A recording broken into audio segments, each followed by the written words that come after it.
যেদিন আপনাদের কানে যেদিন খবর আসবে সাইদি নাই, একদিন ইতিহাস থেকে আমিও হারায় যাব। কিয়ামতের দিন আল্লাহ যেন আমাকে মাফ করে দেন, আমি কিচ্ছু চাই না আল্লাহর কাছে। আল্লাহ যদি বলেন কিয়ামতে তোরে মাফ করে দিলাম, এর থেকে বড় পাওনা আমার নাই।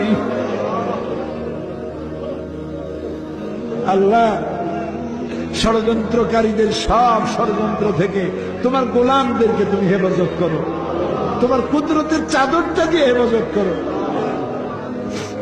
আল্লাহুম্মা লা তারুদ্দানা খাইবিন, আল্লাহুম্মা লা তারুদ্দানা খাইবিন। আল্লাহ যেদিন আপনাদের কানে যেদিন খবর আসবে সাইদি নাই, একদিন ইতিহাস থেকে আমিও হারায় যাব। কিয়ামতের দিন আল্লাহ যেন আমাকে মাফ করে দেন, আমি কিচ্ছু চাই না।